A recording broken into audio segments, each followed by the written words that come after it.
Welcome to Rambam in Depth. Today we'll be discussing the Rambam, Hilchos Sanhedrin, Perik Asiri, Halacha Aleph. Echad min hadayanim b'dinei nefashos shehaya min hamezakin ay min hamechayvin.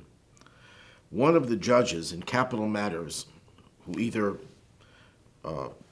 voted for the acquittal or for the conviction of the accused.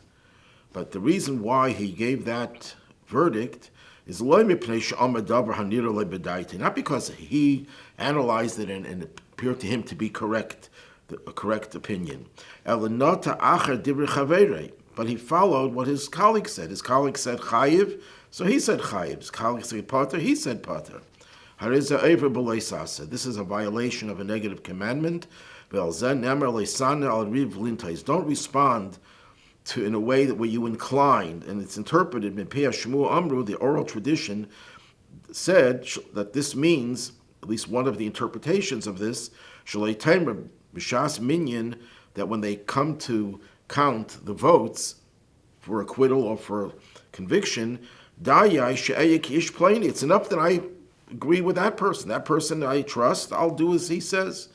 You shall say what is in front of you. In other words, you have to analyze the issue yourself with your own mind, your own understanding, and rule in accordance with your understanding, not because someone else said it. Now the Rambam mentions this, and he says clearly, b'dinei nefashos, in matters concerning capital punishment, like murder and so on. The Chinuch, Mitzvah Ayin Zayin, says clearly that this only applies to dinei nefashos. It does not apply to dinei mamanis, and he quotes a mechilta to that effect. And the Minchas Chinuch is very, very amazed at this. He says, "L'daiti davaza temur miyad." This is a very puzzling leimar. The b'dinei mamanis yichelim hadayanam lismich al echad apshehu eina maven. In other words, he doesn't understand the subject. He's not able to rule based on his own understanding. He has to follow what someone else said. How could that be kosher even in dinei mamanis, even in financial matters? He's distorting the judgment over here because he doesn't have the knowledge. He can't rule. He doesn't know what the ruling is based on. He's Russia.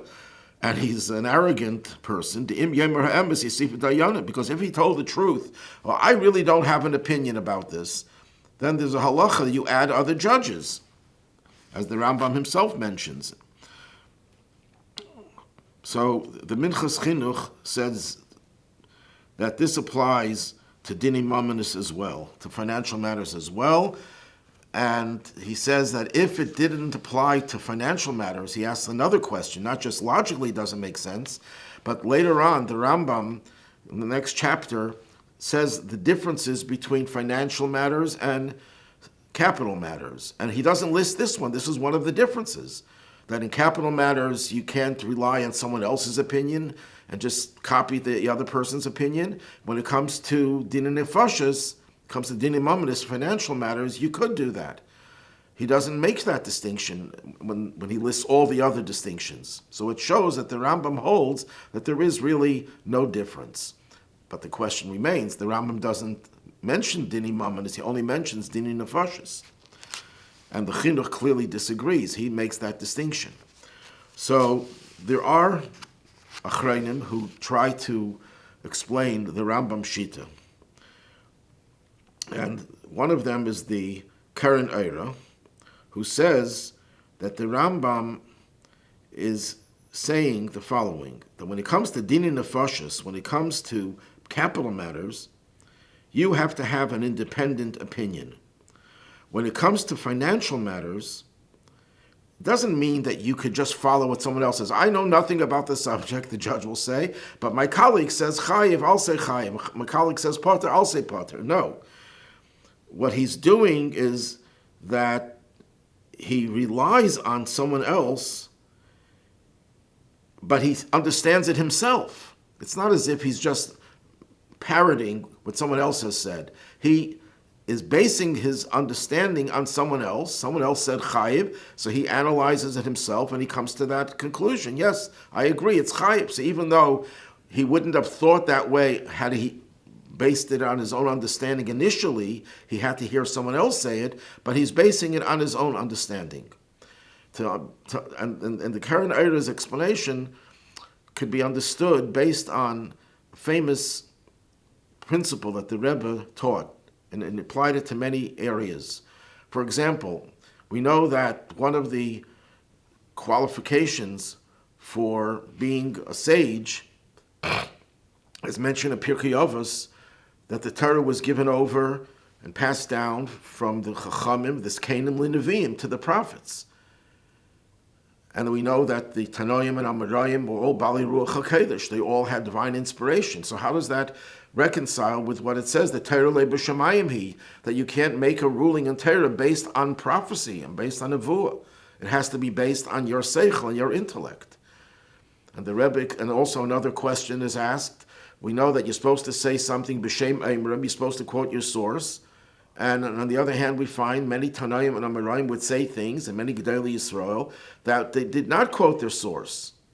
So the Rebbe explains that, let's say a Tana sees with Ruach HaKodesh, with Nevuah, that this is the halacha, he will not rule that way. That's against halacha to rule based on Ruach HaKodesh, based on Nevuah.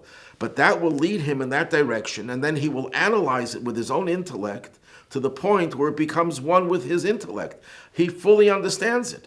The fact that he wouldn't have understood it because he wouldn't have known which direction to go without his nevuah doesn't change the fact that now he is fully in control of the understanding of the subject. And the same reason is true, the same thing could be applied to why you don't have to quote your source. When you're just quoting something that doesn't become a part of your understanding, of your intellect, then you have to quote your source. It's not yours. But once it becomes nisatzem with you, it becomes unified with you, it becomes integrated within you, then you don't even have to quote your source. So the same thing over here. When it comes to dini mamanis, when it comes to financial matters, you don't have to express your own opinion. You could hear it from someone else and say, well, that opinion makes sense to me, and you analyze it yourself to the point where it becomes one with you. There's nothing wrong with that. There's no violation of this principle. When it comes to din nefashis, that is not acceptable.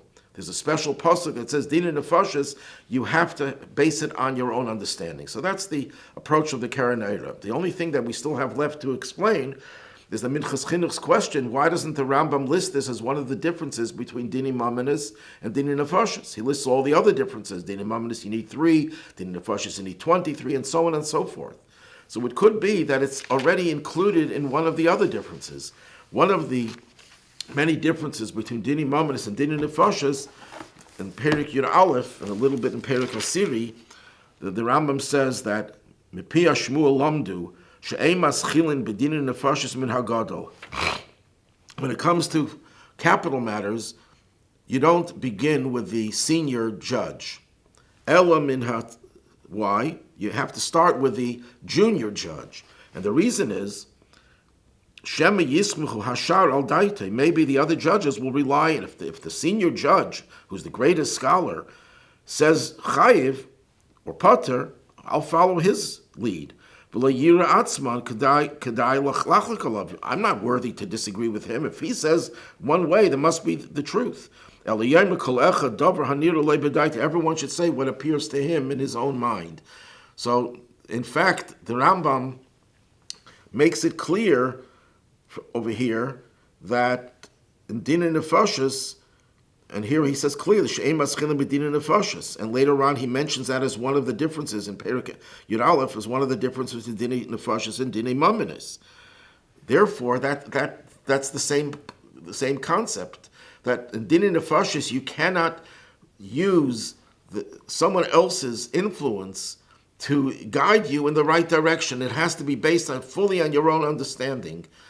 You can't be in any way compromised by the influence that you got from someone else. And din mamanis, as long as you fully grasp it after you were influenced by someone else, that's good enough. But din nefashos, even that's not good enough. Even if you fully understand it later on, you have to express your own opinion unaffected by any other judge's opinion. So, in fact, the Rambam does mention that distinction. It's incorporated within the distinction that you start din nefashos, only din nefashos, you start from the tzad, from the junior judge, and you lead up to the senior one.